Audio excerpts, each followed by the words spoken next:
They told her he was gone forever. She believed it. She celebrated it. She spent the money, lived the life, and buried the truth along with him. But what she didn't know was that some secrets refused to stay buried. Some men refused to stay dead. And when he walked back through that door, the truth he carried would destroy everything she had built on lies. This is the story of betrayal, greed, and a reckoning that no one saw coming. Before we dive deeper, let us know in the comments where you're watching from. We'd love to hear from you, and if you're new here, click on the subscribe button so you never miss any of our upcoming videos. James and Rebecca Thompson seemed to have it all. They lived in a beautiful home in a quiet suburban neighborhood where everyone knew everyone. James was a hard-working insurance agent, the kind of man who would help his neighbors fix their cars on weekends and never asked for anything in return. He was 42 years old, soft-spoken, with kind eyes that crinkled when he smiled. He believed in simple pleasures: morning coffee on the porch, family dinners, and Sunday drives through the countryside. Rebecca, on the other hand, was different. At 38, she was stunning, ambitious, and always dressed like she was heading to a magazine photo shoot. She worked as a real estate agent, and while James dreamed of a quiet retirement by the lake, Rebecca dreamed of penthouses, designer clothes, and a lifestyle that required more money than James could ever provide. For the first few years of their marriage, they managed to balance their differences. James worked long hours to give Rebecca the life she wanted, and Rebecca played the role of the devoted wife, at least when people were watching. But behind closed doors, resentment was growing. Rebecca had begun to see James not as a partner, but as an obstacle. She wanted more, faster, and she was tired of waiting. It started innocently enough. Rebecca met Daniel Hayes at an open house she was hosting. He was a real estate investor, 45 years old, recently divorced and wealthy. Very wealthy. He had the kind of money that came from old family businesses and smart investments, the kind of money that could buy anything. Daniel was charming, confident, and everything James wasn't. He drove expensive cars, wore tailored suits, and talked about vacations in places Rebecca had only seen in magazines. They started meeting for coffee to discuss potential property deals. Then the coffee meetings turned into lunches, then dinners, then late-night phone calls that Rebecca would take in the bathroom with the door locked. James noticed the changes. His wife was distant, distracted, always on her phone. When he asked her about it, she would snap at him, accusing him of being paranoid and controlling. So James stopped asking. He convinced himself that she was just stressed from work, that things would get better. He loved her, and he wanted to believe that love was enough. But love wasn't what Rebecca was thinking about anymore. She was thinking about the life insurance policy. James had a policy worth $1.75 million, a policy he had taken out years ago when their son was born. Rebecca was the sole beneficiary. She knew because she had checked the documents multiple times, late at night when James was asleep. One evening in October, Rebecca and Daniel sat in his car in the parking lot of a shopping mall 2 towns over, far from anyone who might recognize them. The interior of the car smelled like expensive leather and Daniel's cologne. Rebecca's hands were shaking as she spoke. She told Daniel that she couldn't keep living like this, that she felt trapped in a marriage that was suffocating her. Daniel listened, his hand resting on her knee. Then he said the words that would change everything. What if he just wasn't around anymore? Rebecca's heart skipped a beat. She looked at Daniel, searching his face for any sign that he was joking. He wasn't. He was calm, almost clinical, as he laid out the idea. Could look like an accident, he said. James went hunting every year alone in the woods upstate. Accidents happened out there all the time. People got lost, fell into ravines, drowned in lakes. No one would question it. Rebecca sat in silence for a long moment, her mind racing. This was insane. This was murder. But then she thought about the life she could have, the freedom, the money, the life with Daniel. She thought about never having to pretend to love James again. And she said yes. The plan was set for late November, during James's annual hunting trip. Daniel had a friend, someone he had done business with before, someone who didn't ask questions and knew how to handle difficult situations. His name was Marcus, and he was the kind of man who looked like he'd seen and done things most people couldn't imagine. Rebecca didn't want to know the details. She just wanted it done. On the morning James left for his trip, Rebecca kissed him goodbye at the front door. James smiled at her, that same kind, trusting smile he always had. He told her he loved her, and he'd be back in 3 days. Rebecca watched him drive away, and for a moment, she felt a flicker of guilt. But then she thought about Daniel, about the money, and the guilt disappeared. 3 days later, James didn't come home. Rebecca called the police, her voice trembling with just the right amount of panic and worry. She told them that James had gone hunting and hadn't returned, that she had tried calling him but his phone went straight to voicemail. The police launched a search operation. Volunteers combed through the woods where James had been hunting. Search dogs were brought in. Local news stations covered the story. For 5 days they searched, and then on the 6th day they found something. James's truck was discovered abandoned near the edge of a remote lake, the keys still in the ignition. Inside the truck they found his hunting rifle, his jacket, and his wallet. But there was no sign of James. The police concluded that he had likely fallen into the lake and drowned. The water was deep and murky, and they explained to Rebecca that bodies sometimes never surfaced in conditions like that. Rebecca played her part perfectly. She cried at the press conferences. She thanked the volunteers. She held a memorial service where she stood in black, dabbing at her eyes with a tissue while friends and family offered their condolences. And then she filed the life insurance claim. The money came through 4 months later. $1.75 million deposited into Rebecca's account. She waited a respectable amount of time, 6 weeks, before she started spending it. She bought a new car, a sleek black Mercedes. She put a down payment on a luxury condo downtown. She and Daniel started appearing together in public, casually at first, and then more openly.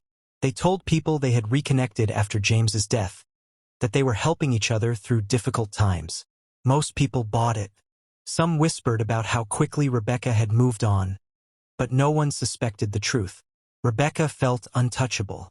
She had pulled it off. She had the money, the man, and the freedom she had always wanted. But what Rebecca didn't know was that James was still alive. Marcus had been hired to kill James, to make it look like a hunting accident. He had followed James into the woods that first day, waited for the right moment, and then attacked him from behind. Marcus had knocked James unconscious, dragged him deep into the forest, and left him in a shallow grave covered with branches and dirt. The plan was to let nature take care of the rest. But Marcus had made a mistake. He hadn't checked to make sure James was dead. And James, though badly injured and disoriented, was a survivor. When James woke up, it was dark. His head was pounding, his body ached, and he couldn't remember where he was or what had happened. He tried to move and realized he was partially buried under dirt and branches. Panic surged through him as he clawed his way out, gasping for air.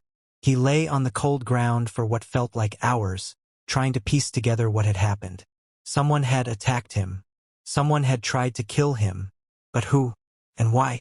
James managed to crawl to a nearby stream and drank the cold water, trying to clear his head. He knew he needed help, but he was miles from civilization, and he had no idea which direction to go. For 2 days, James wandered through the woods, surviving on rainwater and sheer willpower. His clothes were torn, his face was bruised and swollen, and he was so weak he could barely stand. On the 3rd day, he stumbled onto a dirt road and was found by a farmer who was driving home from town. The farmer took James to a small clinic in a nearby town, where a doctor treated his injuries. James was in bad shape, dehydrated, malnourished, and suffering from a concussion, but he was alive. The doctor asked James what had happened, but James couldn't bring himself to explain. He was confused, traumatized, and he didn't know who he could trust. All he knew was that someone had tried to kill him, and until he figured out who and why, he couldn't go home. James stayed in the small town for weeks, recovering in a cheap motel room and trying to make sense of what had happened. He replayed the events in his mind over and over. He remembered going hunting, setting up camp, and then nothing, just darkness and pain. But the more he thought about it, the more questions arose. Why would anyone want him dead? He wasn't rich, he didn't have enemies, and he had always tried to live a quiet, peaceful life. Then one day, while sitting in a diner and drinking coffee, James saw a newspaper that had been left on the table. The headline caught his eye.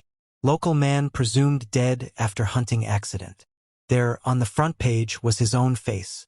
The article explained that James Thompson had gone missing during a hunting trip and was presumed to have drowned in a lake. His wife, Rebecca Thompson, had held a memorial service and was asking for privacy during this difficult time. James's hands shook as he read the article. His wife thought he was dead. The whole town thought he was dead. And then, like a punch to the gut, it hit him. Rebecca. She had done this. She had to have. Who else would benefit from his death? Who else would have a reason to want him gone? James felt sick. The woman he had loved, the woman he had worked so hard to provide for, had tried to have him killed. He wanted to scream, to cry, to drive straight home and confront her. But he stopped himself. If Rebecca thought he was dead, then she would let her guard down. She would make mistakes. And James needed proof. Over the next few weeks, James began to investigate. He called old friends from a payphone, asking subtle questions about Rebecca, about whether she had been acting differently, about whether there was anyone new in her life. The answers he got confirmed his worst fears. Rebecca had been seeing someone, a man named Daniel Hayes. They had been spotted together multiple times, even before James's supposed death. James felt his heart break all over again. But he couldn't stop now. He needed to know everything. James hired a private investigator, using what little money he had saved in an old account Rebecca didn't know about. The investigator dug deep, and what he found was damning. Phone records showed that Rebecca and Daniel had been in constant contact for months before James's disappearance. Bank records showed that Rebecca had accessed James's life insurance information multiple times. And then the investigator found Marcus. Marcus had a criminal record, and he had been paid $20,000 by Daniel just days before James's hunting trip. The investigator couldn't prove what the payment was for, but the timing was too perfect to be a coincidence. James had everything he needed. He had the proof, the motive, and the players. Now he just needed to decide what to do with it. For days, James sat in his motel room, staring at the evidence spread out on the bed. Part of him wanted to go to the police immediately, to have Rebecca and Daniel arrested and thrown in prison. But another part of him, the part that was still reeling from the betrayal, wanted something more. He wanted Rebecca to know that he knew. He wanted her to feel the fear and panic that he had felt when he woke up buried in that grave. And so, on a cold December evening, 6 months after his disappearance, James Thompson came home. Rebecca was in the living room of the condo she had bought with his life insurance money. She was sitting on a white leather couch, sipping wine, and laughing at something Daniel had just said. The fireplace was crackling, and soft music played in the background. It was the kind of scene that belonged in a luxury magazine, perfect and serene. And then the front door opened. Rebecca looked up, expecting to see the doorman or maybe a delivery person. Instead, she saw James. For a moment, Rebecca's brain couldn't process what she was seeing. James was dead. She had been to his memorial service. She had cried over his empty casket. But there he stood, in the doorway, alive. He looked different, thinner, harder, with a beard and eyes that held something she had never seen before. Daniel stood up quickly, his face pale. Rebecca's wine glass slipped from her hand and shattered on the floor. "James?" she whispered, her voice barely audible. James stepped into the condo and closed the door behind him.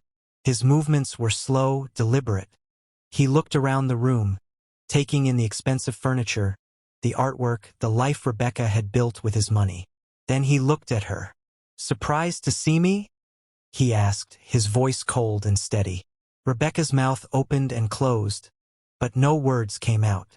Daniel took a step forward, but James raised a hand to stop him. "I wouldn't," James said quietly. "I have everything. The phone records, the bank statements, the payments to Marcus.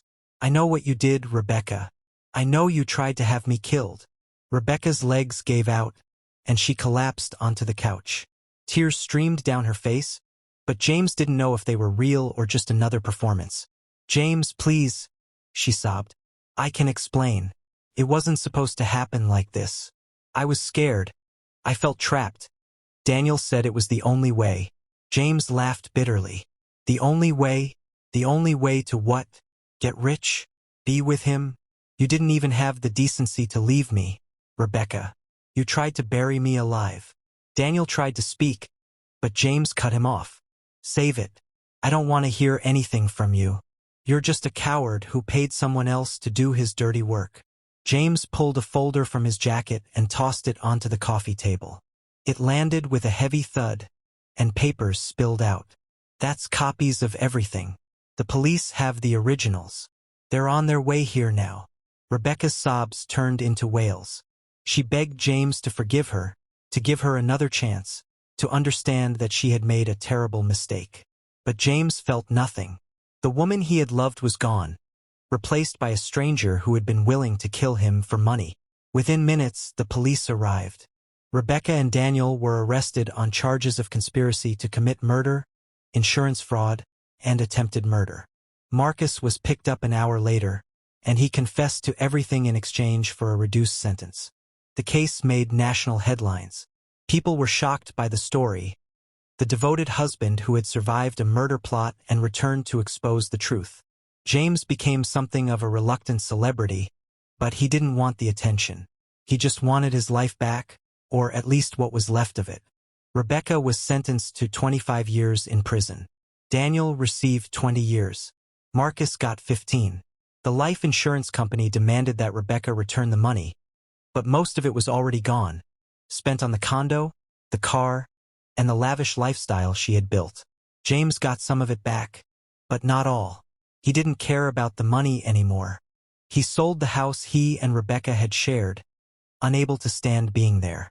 He moved to a small town upstate, near the woods where he had almost died, and started over. He took a job at a local hardware store, rented a modest apartment, and tried to rebuild his life one day at a time. People often asked James how he survived, how he found the strength to keep going after everything that had happened. He always gave the same answer. He said he survived because he refused to let Rebecca win. He refused to let greed and betrayal be the end of his story. Sitting alone in his apartment one evening, James thought about everything that had happened. He thought about the life he had built with Rebecca, the years they had spent together, and how it had all been a lie. But he also thought about the moment he had clawed his way out of that grave, the moment he had decided to fight for his life. That moment had changed him. It had shown him that he was stronger than he ever knew, that he could survive anything. And while the betrayal still hurt, while the scars still ached, James knew that he had been given a second chance. Not many people got that. He wasn't going to waste it.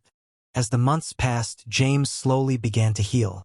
He made new friends, found peace in the quiet rhythms of his new life, and learned to trust again. He even started going to therapy, working through the trauma of what had happened. It wasn't easy, and there were days when the anger and hurt threatened to consume him. But he kept moving forward one step at a time. And then, one day, James received a letter. It was from Rebecca. She was writing from prison, asking for his forgiveness. She said she was sorry, that she had been selfish and cruel, and that she understood if he could never forgive her. James read the letter once, then folded it carefully and put it in a drawer. He didn't respond. He didn't owe her anything, not his forgiveness, not his anger, not even his acknowledgement. She had made her choices, and now she had to live with the consequences. James had his own life to live now. Looking back, James realized that the experience had taught him something important. He had learned that people are capable of terrible things when greed takes hold, when they lose sight of what truly matters. But he had also learned that the human spirit is incredibly resilient, that even when you're buried under dirt and darkness, you can find a way to claw your way back to the light. Rebecca had tried to bury him, to erase him, to take everything he had. But she had failed. James was still here, still standing, still alive. And that, he realized, was the greatest victory of all. So here's the question for you. If you were in James's position, would you have been able to forgive? Would you have found the strength to rebuild your life? Or would the betrayal have consumed you? And what about Rebecca? Do you think people like her can ever truly change? Or is greed something that runs too deep to ever be fixed? Think about the people in your own life. How well do you really know them? How far would someone you trust go if they thought they could get away with it? These are uncomfortable questions, but they're worth asking. Because James Thompson learned the hard way that sometimes the people closest to us are the ones capable of the greatest betrayal. If the story moved you, if it made you think, if it reminded you to cherish the people who truly care about you and to be wary of those who only see you as a means to an end, then share it. Let others hear this story. Let them know that greed may promise everything, but in the end, it delivers only destruction. And if you want to hear more stories like this, stories that will make you question, reflect, and feel, then subscribe to our channel, because we're just getting started. Thank you for watching, and remember, some truths refuse to stay buried.